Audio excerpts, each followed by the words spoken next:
ನಮಸ್ಕಾರ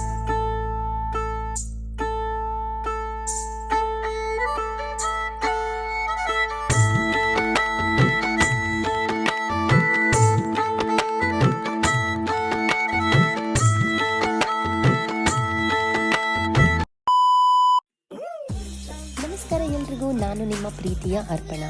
ಇವತ್ತು ನಮ್ಮದು 2ನೇ ದಿನ ಜೈಪುರ್ನಾಗ ಹೆಂಗಿತ್ತಂತ ನೋಡೋಣ ಬರ್ರಿ. ಇವತ್ತು ನಾವು ಆಮೇರ್ ಕೋಟೆಗೆ ಹೊಂಟಿದ್ವಿ. ಇದಕ್ಕೆ ಆಂಬರ್ ಫೋರ್ಟ್ ಅಂತಲೂ ಅಂತಾರ. ಈ ಕೋಟೆ ರಾಜ ಮಾನ್ಸಿಂಗ್ ಪ್ರಥಮರು ನಿರ್ಮಿಸಿದರು. ಇದು ರಾಜಪೂತ ಮತ್ತು ಮುಘಲ್ ಶೈಲಿಯ ಅದ್ಭುತ ಸಂಯೋಜನ ಅಂತ ಹೇಳ್ತಾರೆ. ಈ ಕೋಟೆ ಮಾವತಾ ಸರೋವರದ ಮೇಲ್ಭಾಗದಲ್ಲಿ ಬೆಟ್ಟದ ಮೇಲೆ ಇದೆ. ನಾವು ರೆಡಿಯಾಗಿ ನಮ್ಮ ಝೂಮ್ ಕಾರ್ನಾಗೆ ಹೊರಟಿದ್ವಿ. ಅದೇ ಸೇಮ್ ಹವಾಮಹಲ್ ರೋಡ್ನಾಗೆ ಹೋಗಬೇಕು. ಇವತ್ತು ನಾವು ಹೊರಗೆ ನಾಷ್ಟ ಮಾಡ್ಬೇಕಂತ ಹೊರಟಿದ್ವಿ. ಒಂದು ಚಲೋ ಹೋಟೆಲ್ ಸಿಗಲಿಲ್ಲ. ಅಲ್ಲಿ ಮಂದಿ ಮುಂಜಾನೆ ಸಮೋಸ ಕಚೋರಿ ತಿಂತಾರಪ್ಪ. ನಾವು ದೋಸೆ ಇಡ್ಲಿ ಮಂದಿ ಅಂತೂ ಇಂತೂ ಹುಡುಕ್ಯಾಡಿ ಒಂದು ಭಂಡಿನಾಗ ಸುಸ್ಲಾ ಮಾಡ್ಲಿಕ್ಕತ್ತಿದ್ದ. ಅದು ತಿಂದ್ವಿ, ಚಲೋ ಇತ್ತು ಸುಸ್ಲಾ. ಮತ್ತು ಒಂದು ದಾಲ್ ಕಚೋರಿನೂ ತೊಗೊಂಡಿದ್ವಿ, ಅದೂ ಮಸ್ತ್ ಇತ್ತು ಟೇಸ್ಟ್. ನಾಷ್ಟ ಮಾಡಿಕೊಂಡು ಮತ್ತೆ ಹೊರಟ್ವಿ. ಸ್ವಲ್ಪ ದೂರ ಇತ್ತು ನಮ್ಮ ಹೋಟೆಲ್ ರೂಮಿಂದ. ಇನ್ನೂ ನೀವು ನನ್ನ ಚಾನಲಿಗೆ ಸಬ್ಸ್ಕ್ರೈಬ್ ಮಾಡ್ಕೊಂಡಿಲ್ಲ ಅಂದರೆ ಪ್ಲೀಸ್ ಮಾಡ್ಕೊಳ್ರಿ. ಅಂತೂ ಏನು ಸೂಪರ್ ಇತ್ತು ಗೊತ್ತಾ. ಆ ನದಿ, ಆ ಪಾರಿವಾಳಗಳು, ಭಾಳ ಅಂದರೆ ಭಾಳ ಚಲೋ ಇತ್ತು ನೋಡಲಿಕ್ಕೆ. ಅಲ್ಲೊಂದಿಷ್ಟು ಫೋಟೋ ಗಿಟೋ ಎಲ್ಲ ತೆಗ್ಸ್ಕೊಂಡ್ವಿ. ಅಲ್ಲೇ ಪಾರ್ಕಿಂಗ್ನಾಗ ಒಬ್ರು ಗೈಡ್ ಸಿಕ್ಕರು ನಮಗೆ. ಅವರೇ ಎಲ್ಲ ಶಾರ್ಟ್ಕಟ್ ರೂಟ್ನಾಗ ಎಲ್ಲ ಕಡೆ ಕರ್ಕೊಂಡು ಹೊಂಟಿದ್ರು ನಮಗೆ. ನಮ್ಮ ಹಿಂದಿನ ವೀಡಿಯೋನಾಗ ಹೇಳ್ದಂಗೆ ಗೈಡ್ ಕಂಪಲ್ಸರಿ ತೊಗೋಬೇಕ್ರಿ, ಇಲ್ಲ ಅಂದರೆ ಏನೂ ಅರ್ಥನೇ ಆಗಂಗಿಲ್ಲ ನಮಗೆ. ಸ್ವಲ್ಪ ಹತ್ಕೊಂಡು ಹೋಗಬೇಕು, ಸ್ವಲ್ಪ ಯಾಕೆ ಭಾಳ ಹತ್ಕೊಂಡು ಹೋಗೋದದ. ಬೇಕಿದ್ರೆ ಆನೆ ಮೇಲೆ ಕೂತು ಹೋಗ್ಬೋದಂತ. ಬಟ್ ಆನಿದು ಟೈಮಿಂಗ್ಸ್ ಅವ ಮುಂಜಾನೆ 6ರಿಂದ 11 ತನಕ ಅಷ್ಟೇ ಅಂತ. ನಾವು ಸ್ವಲ್ಪ ಲೇಟಾಗಿ ಹೋಗಿದ್ವಿ, ಸೊ ನಮಗೆ ಆನೆ ಮೇಲೆ ಕೂಡ್ಲಿಕ್ಕೆಲ್ಲ ಆಗಲಿಲ್ಲ. ಕೋಟೆಯೊಳಗೆ ಕಾಲಿಟ್ಟ ಕೂಡಲೇ ನಾವು ಎಲ್ಲೋ ರಾಜರ ಕಾಲದ ಜೀವನಕ್ಕೆ ಹೋಗ್ಬಿಟ್ಟಿದ್ದೇನೋ ಅಂತ ಅನಿಸ್ಲಿಕ್ಕತ್ತಿತ್ತು. ಇಲ್ಲಿ ಪೋಲ್ ಅಂದರೆ ಮಹಾದ್ವಾರ ಬಾಗಿಲು. ಫಸ್ಟ್ ನಾವು ಗಣೇಶ ಪೋಲ್ ನೋಡಿದ್ವಿ. ಇದು ಕೋಟೆಯ ಪ್ರಮುಖ ಪ್ರವೇಶ ದ್ವಾರ. ಸುಂದರವಾದ ಬಣ್ಣ ಬಣ್ಣದ ಚಿತ್ರಕಲೆಗಳು ಮತ್ತು ನಕ್ಷೆಗಳು ಇಲ್ಲಿನ ವಿಶೇಷ ಆಕರ್ಷಣೆ. ನೆಕ್ಸ್ಟ್ ನಾವು ಶೀಶ್ ಮಹಲ್ ಅಂದರೆ ಕನ್ನಡಿಯ ಅರಮನೆ ನೋಡಿದ್ವಿ. ಇದು ಆಮೇರ್ ಕೋಟೆಯ ಹೃದಯದ ಸಣ್ಣ ಸಣ್ಣ ಕನ್ನಡಿಗಳಿಂದ ನಿರ್ಮಿತವಾದ ಈ ಮಹಲ್ನಲ್ಲಿ ಒಂದು ದೀಪ ಬೆಳಗಿಸಿದರೂ ಸಂಪೂರ್ಣ ಅರಮನೆ ಹೊಳೆಯುತ್ತದೆ. ಇದು ನೋಡಿದರೆ ವಾವ್ ಅನಿಸ್ತು ನಮಗಂತರೂ. ಅದಾದಮೇಲೆ ನಾವು ಸಾಮಾನ್ಯ ಜನರ ಸಭೆ ನಡೆಯುವ ಸ್ಥಳ ಮತ್ತು ರಾಜರು ವಿಶೇಷ ಅತಿಥಿಗಳನ್ನು ಭೇಟಿ ಮಾಡುವ ಸ್ಥಳ ಇದೆಲ್ಲ ನೋಡಿದ್ವಿ.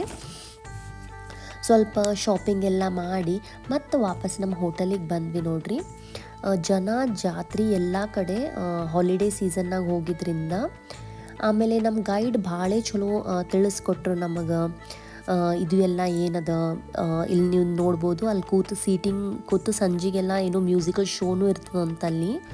ಸೊ ಅದನ್ನೆಲ್ಲ ನೋಡಿಕೊಂಡು ಮತ್ತು ಒಂದು ಸ್ವಲ್ಪ ಫೋಟೋಸ್ ಅದೆಲ್ಲ ತಗೊಂಡು ಭಾಳ ಅಂದರೆ ಭಾಳ ಫಾರಿನರ್ಸ್ ಎಲ್ಲ ಸಿಕ್ಕಿದ್ರು ನಮಗೆ. ಆಮೇಲೆ ಇಲ್ಲಿ ಪಪೆಟ್ ಶೋ ಇದು ಒಂದು ಭಾಳ ಕಾಮನ್ ನೋಡ್ರಿ. ಎವ್ರಿ ಹೆಜ್ಜೆಗೆ ನಿಮಗೆ ಹಿಂಗೆ ಮಾಡೋರೆಲ್ಲ ಸಿಗ್ತಿರ್ತಾರೆ. ಸೊ ಅದ್ರ ಮುಂದೆ ಡಾನ್ಸ್ ಮಾಡೋರು ಭಾಳ ಮಂದಿ ಇರ್ತಾರೆ. ಸೊ ಅವ್ರದ್ದು ಕಸ್ಟಮ್ ಅದೆಲ್ಲ ತೋರಿಸ್ತಾರೆ ಥ್ರೂ ಪಪೆಟ್ ಶೋ ನಮಗೆ. ಆಮೇಲೆ ನಾವು ಸ್ವಲ್ಪ ಶಾಪಿಂಗ್ ಎಲ್ಲ ಮಾಡ್ಕೊಂಡ್ವಿ. ಈ ಹುಡುಗರಿಂದೆಲ್ಲ ಸ್ವಲ್ಪ ಅಲ್ಲಿಂದ ಫೇಮಸ್ ಶೂಸ್ ತೊಗೊಂಡ್ವಿ. ಆಮೇಲೆ ಬ್ಯಾಂಗಲ್ಸ್ ಎಲ್ಲ ತೊಗೊಂಡ್ವಿ, ಸೀರೆ ತೊಗೊಂಡ್ವಿ. ಅದನ್ನು ಒಂದು ವ್ಲಾಗ್ನಾಗ ಹಾಕ್ತೀನಿ ನಾನು. ಆಮೇಲೆ ನಾವು ನಮ್ಮ ಹೋಟೆಲಿಗೆ ಬಂದು ಸ್ವಲ್ಪ ಊಟ ಎಲ್ಲ ಮಾಡಿಕೊಂಡು ಮತ್ತು ಅದೇ ನೋಡ್ರಿ ಸೇಮ್ ಪನ್ನೀರ್ ಪಲ್ಯ, ನಮ್ಮ ಜೀರಾ ರೈಸ್, ರೋಟಿ ಅದೆಲ್ಲ ತೊಗೊಂಡು ಸ್ವಲ್ಪ ರೆಸ್ಟ್ ಮಾಡಿದ್ವಿ. ಸಂಜೆಗೆ ಫ್ರೆಶ್ ಆಗಿ ಗೋವಿಂದರಾಜ್ ಟೆಂಪಲಿಗೆ ಹೋಗಿದ್ವಿ. ಅಲ್ಲಿ ದರ್ಶನ ತೊಗೊಂಡು ಮತ್ತು ಬಿರ್ಲಾ ಟೆಂಪಲಿಗೆ ಹೋದ್ವಿ.